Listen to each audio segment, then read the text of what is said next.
Hello student. तो आज हम लोग पढ़ने वाले हैं हाइड्रोजन आबंध पर कुछ क्वेश्चन। इसके पहले वाले क्लास में हम लोगों ने हाइड्रोजन आबंध क्या होता है, इसका कितने प्रकार होते हैं, इसको यानी कि हाइड्रोजन आबंध क्या क्या प्रभावित होता है हाइड्रोजन आबंध के द्वारा, इस सभी के बारे में हम लोग डिस्कशन कर चुके हैं। ठीक है ना।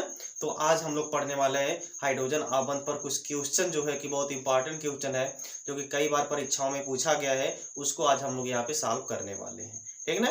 तो चलिए वीडियो की शुरुआत करते हैं। तो जैसे पहला क्वेश्चन इसमें क्या है, क्यों H2O द्रव है जबकि आपका H2S क्या है, गैस है। यानी कि पहला क्वेश्चन इसमें क्या है कि क्यों जो H2O है वो क्या है, द्रव है, जबकि H2S आपका क्या है, गैस है।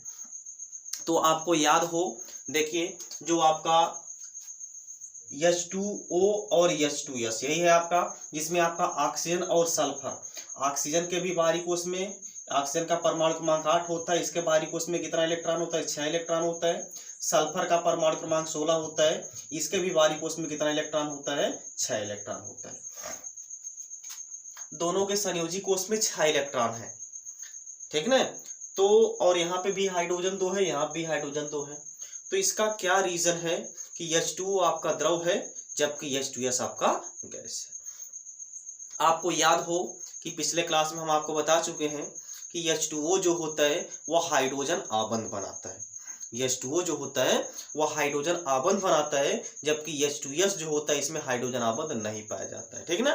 तो यही कारण है कि जैसे H2O जो है, H2O में हाइड्रोजन आबंध पाया जाता है, जबकि H2S में हाइड्रोजन आबंध नहीं पाया जाता है। इसी के कारण जो आपका H2O है वो आपका द्रव है, जबकि H2S क्या है, गैस है। क्लियर हुआ पहला क्वेश्चन। यानी कि क्या पूछा था कि क्या कारण है कि H2O द्रव है जबकि H2S गैस। इसका कारण यही है कि H2O में हाइड्रोजन आबंध पाया जाता है, जबकि H2S में हाइड्रोजन आबंध नहीं पाया जाता है, जिसके कारण H2O आपका द्रव है और H2S आपका क्या है, गैस है। क्लियर हुआ पहला क्वेश्चन। चलिए आइए अब दूसरा क्वेश्चन देखिए। देखिए दूसरा क्वेश्चन में क्या बोला है कि क्या कारण है कि एथिल अल्कोहल जल में विलेय है। यानी कि अब दूसरा भी क्वेश्चन पूछा है कि इसका क्या कारण होता है कि जो आपका एथिल अल्कोहल होता है वह जल में विलेय है। क्योंकि देखिए आपका जो एथिल अल्कोहल होता है ये आपका एक ऑर्गेनिक कंपाउंड है। एथिल अल्कोहल का फार्मूला क्या होता है भाई, आपका क्या होता है, C2H5OH होता है।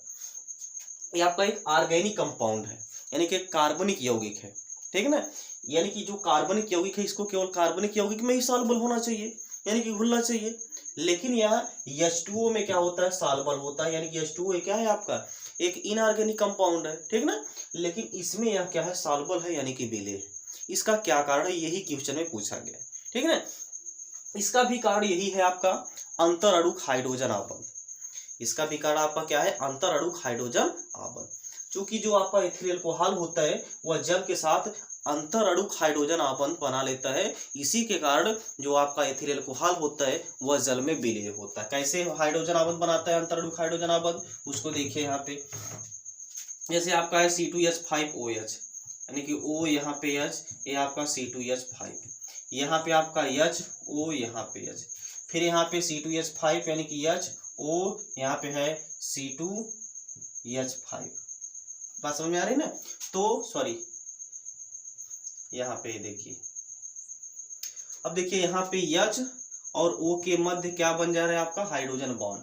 यहाँ भी आपका क्या बन जा रहा है, हाइड्रोजन बॉन्ड, अंतर अणुक हाइड्रोजन आबंध जिसको बोलते हैं। ठीक ना।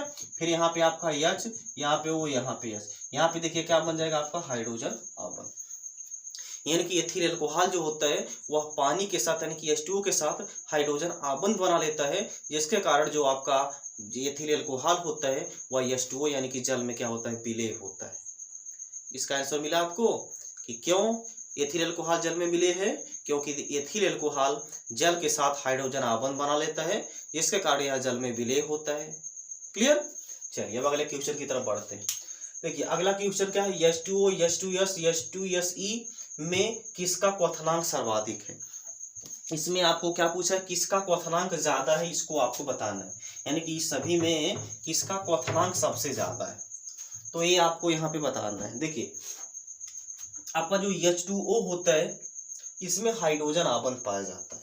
जो H2O होता है इसमें आपका हाइड्रोजन बॉन्डिंग मिलता है, जबकि H2S और H2SE में हाइड्रोजन आबंध नहीं मिलता है। हाइड्रोजन आबंध क्या होता है आपको क्लियर है ना, जानते हैं क्या होता है हाइड्रोजन आबंध? यानी कि जब हाइड्रोजन किसी अधिक विद्युत ऋणात्मक तत्व जैसे आपका फ्लोरीन, ऑक्सीजन और नाइट्रोजन से जुड़ता है तो यहाँ पे जो आबंध बनता है उसी आबंध को क्या बोलते हैं? हाइड्रोजन आबंध बोलते हैं। यही है ना आपका। तो यहाँ पे देखिए H2O में आपका क्या है? हाइड्रोजन आबंध पाया जाएगा, जबकि H2S में हाइड्रोजन आबंध नहीं पाया जाएगा और इसमें भी हाइड्रोजन आबंध नहीं पाया जाएगा। तो जिसमें हाइड्रोजन आबंध पाया जाएगा, जिसमें हाइड्रोजन आबंध पाया जाएगा उसका जो गलनांक और क्वथनांक होता है, यहाँ पे क्या पूछा है? ये किसका क्वथनांक सर्वाधिक होगा? इसमें सबसे ज्यादा जो क्वथनांक होगा किसका होगा? आपका H2O का होगा। यानी कि H2O का जो क्वथनांक होगा वो क्या होगा? सर्वाधिक होगा। क्यों सर्वाधिक होगा? क्योंकि इसमें हाइड्रोजन आबंध पाया जाता है। क्लियर हुआ इतनी बात? अब चलिए देखिए अगला क्वेश्चन है, HF द्रव है जबकि HCl गैस है, क्यों? HF जो होता है वो कैसा होता है? द्रव अवस्था में पाया जाता है, जबकि आपका HCl गैसीय अवस्था में पाया जाता है। इसका क्या रीजन है? इसका भी रीजन यही है, हाइड्रोजन बॉन्डिंग, अंतरअणुक हाइड्रोजन आबंध। HF देखिए क्या बना देता है? अंतरअणुक हाइड्रोजन आबंध बनाता है, क्योंकि इसमें अंतरअणुक हाइड्रोजन आबंध पाया जाता है, जबकि HCl में हाइड्रोजन आबंध नहीं पाया जाता है, जिसके कारण यहाँ पे जो HF है आपका क्या है? द्रव अवस्था में होता है, जबकि HCl आपका गैसीय अवस्था में होता है। यहाँ पे देखिए HF के बीच में जो हाइड्रोजन बॉन्डिंग होती है वह बहुत ही स्ट्रांग होती है, यानी कि यहाँ पे हाइड्रोजन आबंध जो बनता है वो बहुत ही स्ट्रांग हाइड्रोजन आबंध बनता है, जिसके कारण इस बॉन्ड को तोड़ना जो है कि क्या हो जाता है? आपका मुश्किल हो जाता है। इसीलिए यह आपका यानी कि द्रव अवस्था में पाया जाता है, जबकि HCl के बीच का जो बॉन्ड होता है वो थोड़ा सा वीक होता है, क्योंकि यहाँ पे हाइड्रोजन बॉन्डिंग नहीं है और इसकी जो इलेक्ट्रोनिगेटिविटी है यह फ्लोरीन से कम है, जिसके कारण यह आपका द्रव अवस्था में पाया जाता है। कॉन्सेप्ट क्लियर हुआ? ये था आपका हाइड्रोजन बॉन्डिंग के आधार पर क्वेश्चन, यानी कि हाइड्रोजन आबंध पर कितने क्वेश्चन बन सकते हैं ये हमने आपको नोट करके इसका आंसर भी हमने यहाँ पे आपको बता दिया। क्लियर ना? अब इसके बाद नेक्स्ट क्लास में हम किसी नेक्स्ट टॉपिक को लेकर के आएंगे। मिलते हैं नेक्स्ट क्लास में। जय।